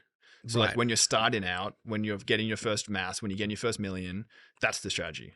You're going from 10 to 20, that's a different strategy. For sure. Then we're talking volume because you then need efficiencies through the supply chain to then unlock profit per unit, which you invest back in marketing. And then that will drive rate of sale because you've got enough coverage to do marketing outside the store. Yeah. But you don't have that money because you don't have the flywheel, you don't have the efficiency, you don't need the volume. Yeah, we're even saying out there that sometimes not having money can be a good thing too. Yeah. Because you operate a lot more strategically. Correct. And you're learning, and that early stage stuff is all about insight. It's all about who's buying it, why they're buying it, what time of day, what flavors they like, why aren't they buying it, what's conversion them on a packaging level, because the packaging is the same in a million stores, the same in one. So you goddamn better make sure that's working. Now all the shines work in your brain, Steve, very well.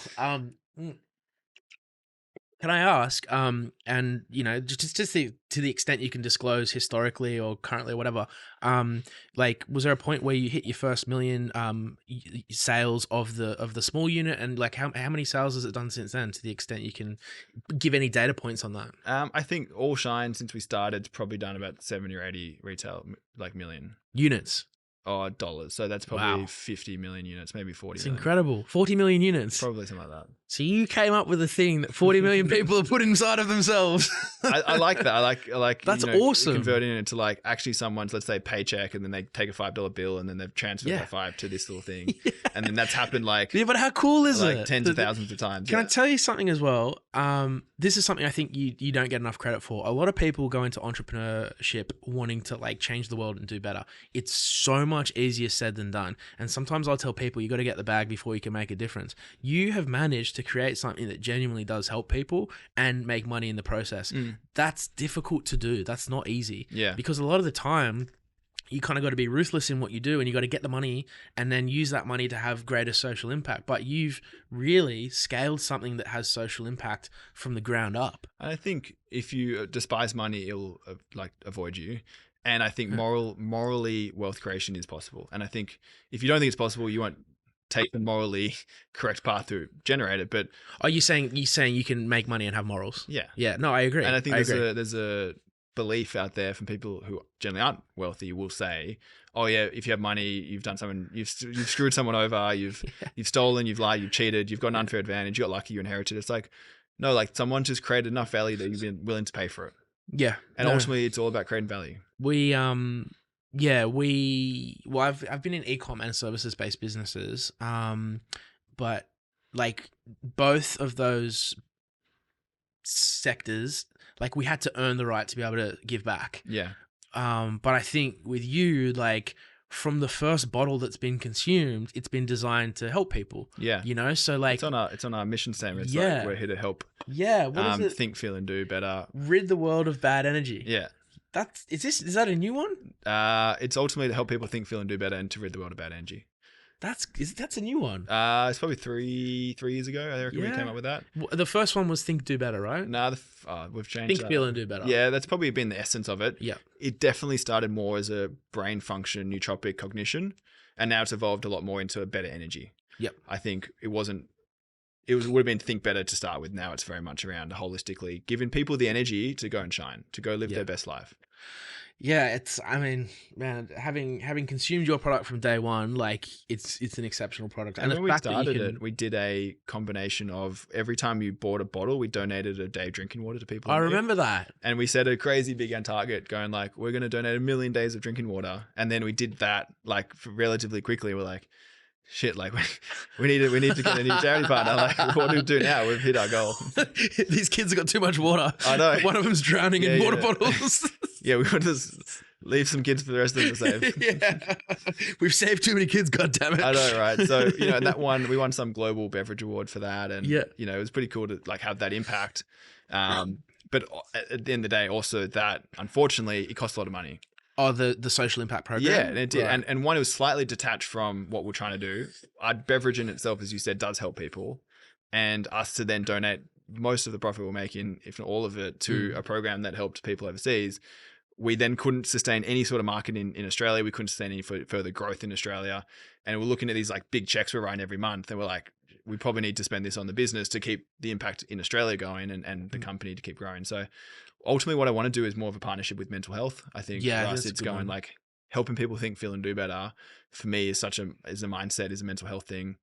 So I want to, come up with a charity partnership with a mental health organization. Okay. That's good. That's, so it's definitely on-brand contribution to the world. Yeah. It helps that, good. Shine Bright, I read the word about energy, has some obviously stigma around, pessimism and depression and stuff. Well, and I think, to be honest, man, like, we talked earlier about being in that dark place. Like, man, it must feel good to be able to do something at that scale, whatever it ends up being, that can help other people get out of that place. Because it's not good. It's not fun. It sucks. Yeah. It's hard. Yeah, and I think, as you said before, like knowing others have gone through it and come out is sometimes such a piece of valuable information. Or even just sitting at this desk, like you would never have known that about me. I would never have known, how dark it had got for you. Yeah.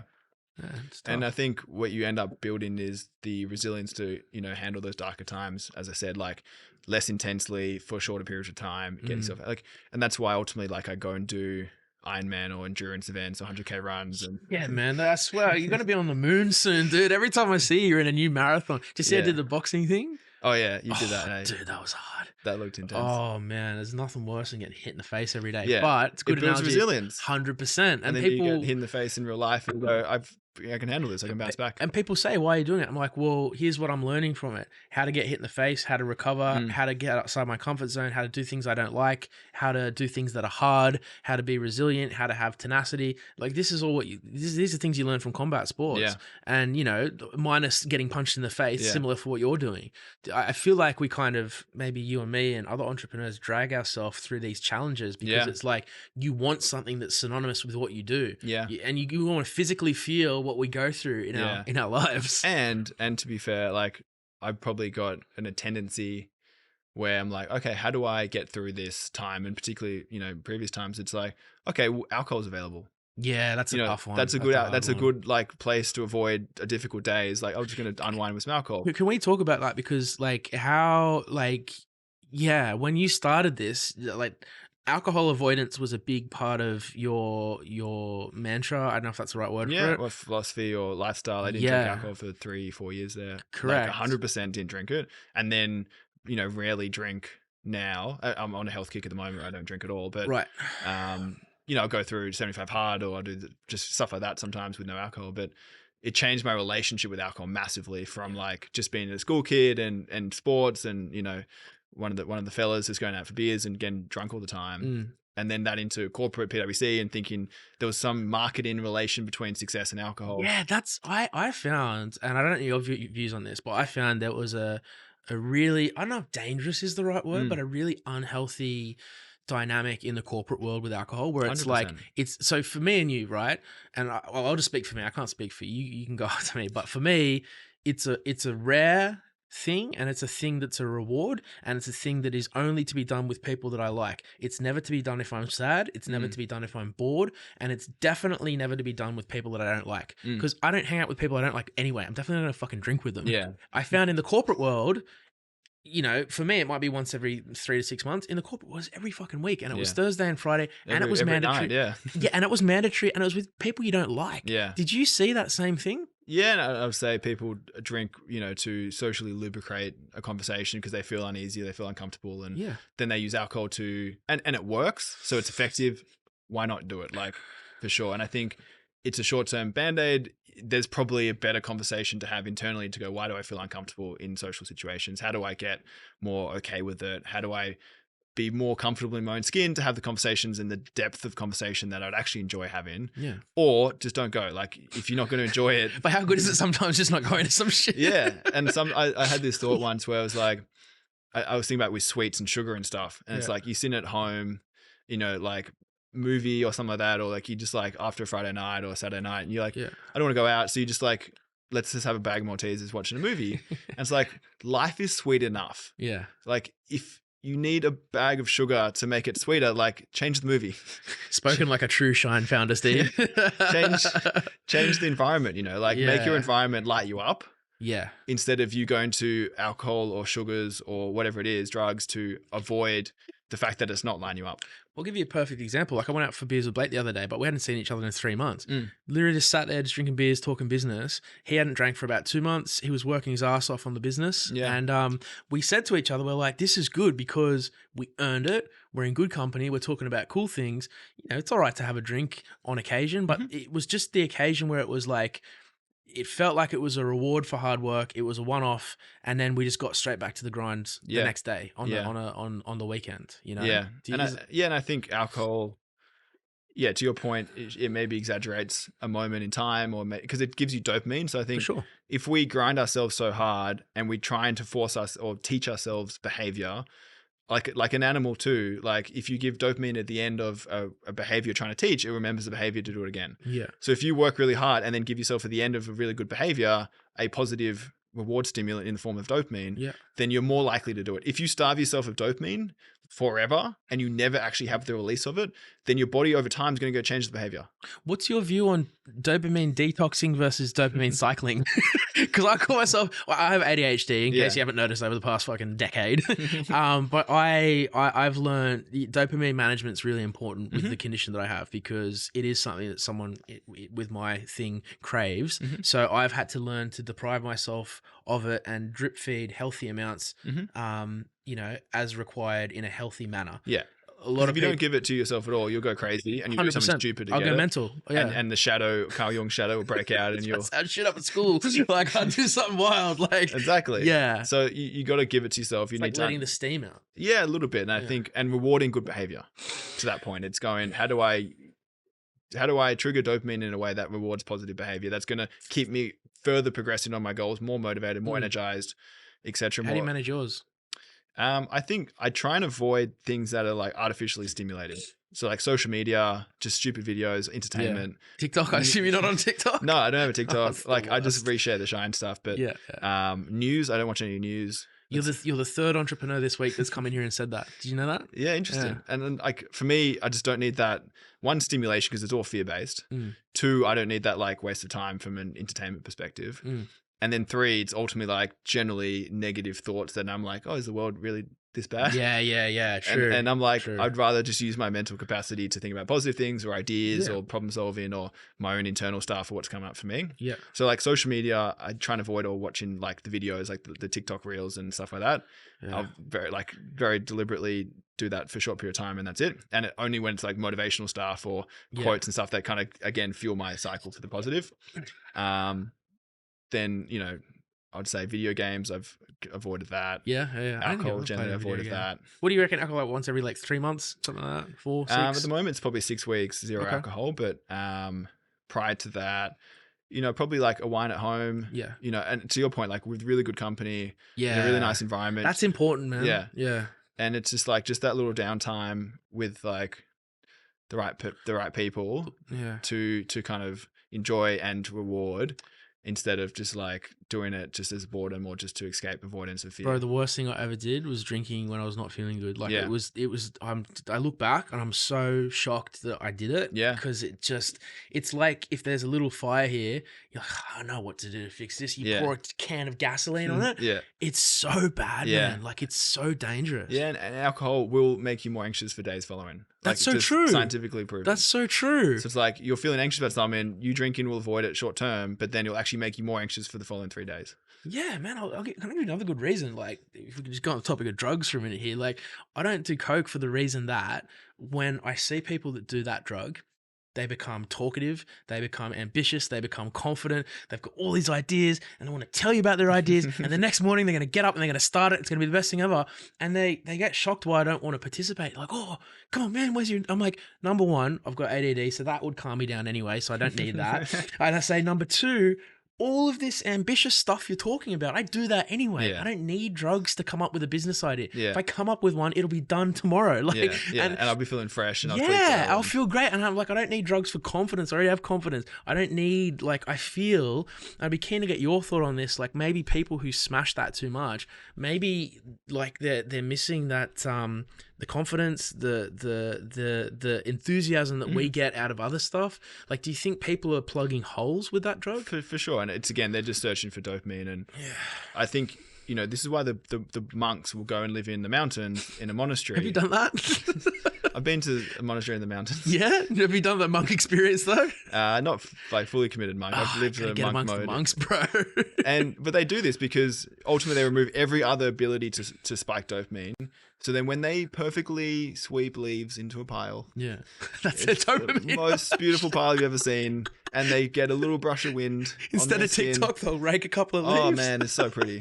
And they get this burst of feeling inside because like everything in life we experience is through contrast. Yeah. So if you have very, very, very still water, like perfectly still water, and then you put a little penny on the other side of the lake, you'll see the ripple.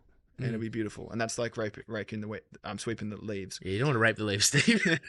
But if you have a very turbulent, very windy, you know, chaotic lake, you put a penny over there, you're not going to see the penny. You won't even see the ripple.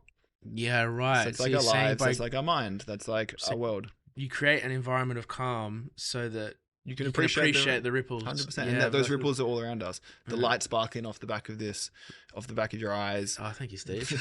The smells in the rose garden, like whatever it is, like the sunshine over water. Those like as good as the highs of drugs and alcohol. Yeah. If your lake is still enough. That's such a good point, bro. It's almost like tossing a penny into a sea storm. Yeah. You're not going to see anything. Exactly. So if you're always jammed up with social media, like action movies, video games, drugs, alcohol, these short term, you're not going to feel the beauty of life all around you. Yeah, that's a really good point, man. That's a really good point. The ruthless capitalist in me looks at that and says there's a market to sell them caffeine and sugar, and but then I just know it's so antithetical to everything else that I admire in what you've done. Yeah. Thankfully natural caffeine, zero sugar. Mate, that's awesome, bro. All right, so there's a couple of things I want to talk about. Because this is obviously a very successful business, and I think that's by design, and you should be really proud of what you've created. Just coming back to the iceberg, right? Like, so we see the tip and we've got these delicious shines in front of us. We're talking about all these big numbers, which is cool. When have you had your back against the wall where it's just kind of it's all it's make or break? Like, I could lose this. Have you been in that situation where... All the time. Right. And how does it... So could we get like one example of where you've completely had your back against the wall and you've just had to scrape your way out of it? Because a lot of people don't see that and they don't realize how hard it is, especially when you've got no one else, when it's just you. I think life and journeys are a cycle of, heroes' journeys is an analogy and an archetype that I love from Joseph Campbell. But, Shine's the same, where there would be a period of like initial momentum, then you hit a roadblock and then you go, I could plateau here, or I could really go for the next level. And then through that, you're going to fail and learn. And then it starts to decline. And then you end up in a world of pain and hell. And then if you figure out the insight, the perspective shift, the change you need to make, and you get out of it, and then you have this new growth cycle. And then you kind of go, oh, well, it's made from 500 to $1 million. And then you're like, hey, cool, $1 million feels nice, but do I want to go for 2? Yeah. And then you go, cool, to get to 2, we're going to have to go new product range. All right, shit. Yeah. And then you, again, fall off a cliff. Do you figure out the insight quick enough? It's like an upward sloping roller coaster. Yeah, and there's a full loop there, man. You go all the way. Bro, how bad are the loops though? Oh man, they suck. Oh, and I don't want to make it too comical. Like they generally hurt. 100%. And they're not fun, and they're not motivational. They're not giving you energy. They're draining every life out of you at the time. Yeah. Until you figure out the insight, like the learning, like the universe is trying to tell you something. It's like, can you open your eyes and really dig for that insight, that lesson? Like, is it pricing needs to change? Is it pack needs to change? Is it marketing needs to change? Is it people need to change? Is it channel I need to change? Like something needs to change for you to get to that next level. Yeah. And if you're trying to hold on to the old ways and not adapt and innovate to the new ways, then you ride that baby straight to the ground. Right. So your answer is kind of like, I think perspective. So I think understanding when you're on that journey and where you are on your journey will give you the hope and faith to go, oh, I know where I am. This is the insight part. Yeah. And then your eyes are wide open and you're like, all right, what am I looking for? Is it this? Is it that? And you get super curious. You get super detailed. You go deep on all the different mastery problems and go, okay, test. Got it. Implement. Shit, we're out. So you're saying the universe is tossing you a bunch of lessons and a bunch of challenges 100%. that you've got to just rise to every time. Yeah, and the universe will never give you anything you can't handle. Yeah, that's true. So you only get that level of challenge when you're at that level of opportunity. Say that again. That was a good one. You will only get the level of challenge that when you're ready for the level of opportunity. So if you solve that challenge, the opportunity is massive. Yeah. If it's a massive problem, it's a massive opportunity. That's incredible. That's a really. So if you deal with more problems, you're going to get some more opportunities. If you got a massive problem, and that's why the problems keep getting bigger, but the opportunities keep getting bigger. Yeah, it's funny, man. When I started one of my first businesses, we got done over for like 100K, and I lost my entire life savings in one day. And I'll never forget. There was like I was spinning out. I had a 3-month-old baby girl, and I had $1.07 in the bank, and I still have a screenshot of it to this day because I was like. Felt like I wanted to kill myself. I'm like, you know what? I can't even afford a rope. I can't even afford to die. And I had a 3-month-old baby girl, and I couldn't afford to get over the Harbour Bridge. And that 100K was my work and my personal savings. Yeah. So, and I went home to my girlfriend and I said, oh, we've got no money. She's like, what do you mean? I told her what happened. And she goes, we'll be okay. I'm like, what? You insane? She's like, yeah, no, we'll be fine. I'm like, how the fuck are we going to be fine? We have no money. Yeah. And she goes, you'll figure it out. Yeah. She goes, you'll figure out a solution. I'm like, well, why do you have so much faith in me? She goes, and she did the coolest thing. She goes, She goes, well, worst comes to worst, we'll move in with my parents. I said, we're not moving with your fucking parents. I'll just kill someone before we do that. She goes, aha. She goes, see that? She goes, that's why we're not going to be broke. Yeah. And then so I went downstairs and I was like, okay, I've got two options. Option A is just cry about it and be a little baby. Or option B, I've got an agency, I've got an e-com brand, I can raise, I can scale, I can hit the phones, I could drum up 100K revenue tomorrow if if it's make or break, do or die. Like I'm literally at that point now. I don't even have $5. Exactly. So I went to sleep and the next day I woke up and I fucking glued the phone to my hand from 6 a.m. to like 10 p.m. And I'm like, it's not going to leave my hand until I've made at least 50K in contract sales. And that's what happens. But I would never have done that if I wasn't in that back against the wall position. And also, like, you know, shout out to your girlfriend. Yeah, she's the best. and it's this beautiful, you know, combination of what is like the masculine and the feminine. Like, and like you there's massive studies done where some of the, you know, top 6 traits that like a male wants in a female, or a masculine wants in a feminine, is like 2 of them is like belief in the vision and trust that they'll execute. Yeah. And it's like, that's actually like such an important role in the world. Like they'll go, you've got it. I don't know how you're going to get it, but I'm just going to, this blind faith in it. But how good does it feel? And then, and it's interesting, like the feminine doesn't want that from the masculine. They want like more protection and provider and security. And they want them to have a direction and like a clear understanding of where we're going. So I love that in that moment of pure darkness, like this is just like blind belief that then just goes, no, hang on. I've got a job to do here. Yeah. I've got a baby girl. I've got a girlfriend. I'm not going to let them go to Hungary. Yeah. I'm going to back myself. And ultimately it worked out. Yeah, it was cool, man. It was cool. And I only thought of that because you just said, what is it? The bigger the challenge, the bigger the opportunity. And from that, our agency, you know, 6 figures a month, 7 figures a year. Our e-com brands are like doing really, really well.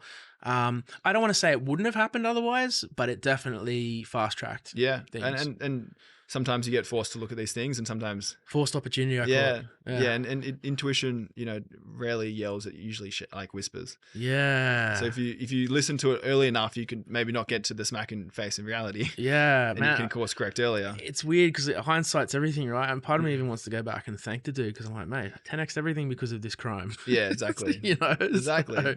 And there was a time like that with Shine, you know, where I remember we're probably like 2-3 weeks away from trading insolvent. Really? It was like, how did that make you feel?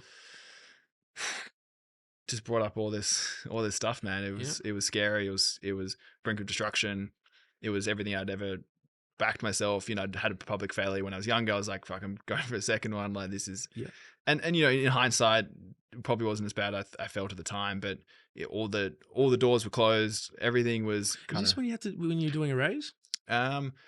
No, we didn't do a raise. We ended up turning around ourselves, which is the point, which was it was like, I think we were like looking at investment. We end up saying no to that. We then end up losing one of our national ranging from one of our biggest customers. A national what, sorry? A national customer. Like we end up having some packaging problems. We had all these issues on shelf. We had some wastage issues. So they end up going, we're going to potentially launch you in another category, but we're going to delete you from this category. Right. So there's like, you know, a million or two like lost revenue. Could it happen like that? Yeah, like one phone call. And then, you know, the funding we said no to, the customer we've just lost, which is one of our biggest customers.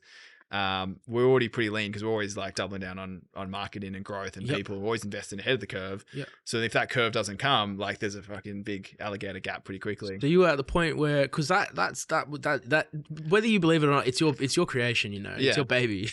So that must have been hard. Yeah, it was sobering. It was like, okay, most options are now closed. If not all options are now closed.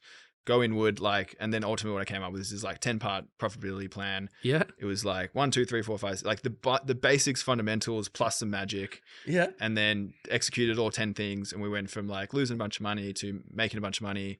Yeah. You know, you turned the whole thing around. We turned the whole thing around, you know, and traded out of it and became a lot better business and better fundamentals and better management and all those things because of it. But I got, you know, forced into what, sorry? Forced into accepting that reality. Yeah. And it's like, how quickly can you adapt to the change environments? We talked about before, like how, when the facts change, like change the plan. Yeah. So my facts had changed pretty quickly overnight. And then I was like, okay, plan's got to change. You know what I love? It's such a Steve and Liam example because I'm like, all right, I'm fucked. I'm just going to glue a phone in my hand. You're like, I'm fucked. I'm going to actually write a strategy. It's just like, it's like the gunslinger versus the thinker. Yeah. Like it's cool. It's a good dynamic. I just want to see if I've got enough time to ask my last. You know, we blasted 2 hours. Yeah, wow. Man, Maybe some good TikTok for yeah, this. no, I think we've got some good ones. So, all right, I've got two that I conclude with.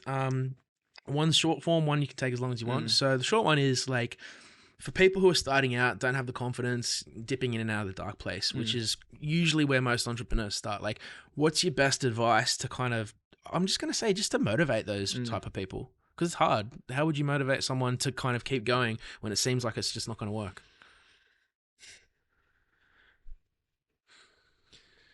I wouldn't rely on motivation. Right. I just don't think that's when chips are down, Yeah. everything's on the table. Like motivation's not the one sturdy thing you want to hold on to. Advice. Well, for me, motivation's just not there when you need it. It's like a bad boyfriend. All right. If you're going to advise them. What I would say is similar to what I said before around focus on self. Like your business will only grow as fast as you grow. Right. That's good. You grow, your business will follow. So if your business has problems, you got problems. So is that kind of come back to your mantra you said originally about those 3 points of like eat, sleep, train? I think that's part of like physical health. I think then you need emotional and mental health. For sure. But ultimately the problem's internal.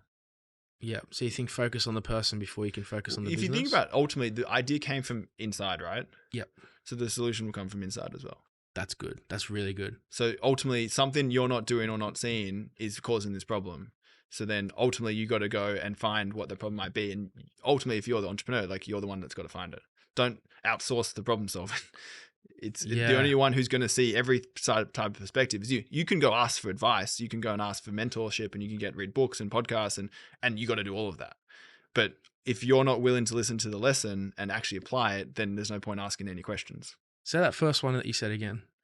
The idea came from inside. Yeah. Like ultimately, like the company is a creation of an idea you had inside. So the solution to the problem is going to come from inside as well. That's a good point. It's a very good one. Clip that one. And then the last one is, I've been saying like, where do you see yourself in 10 years? But I kind of, I've changed it a little bit to like,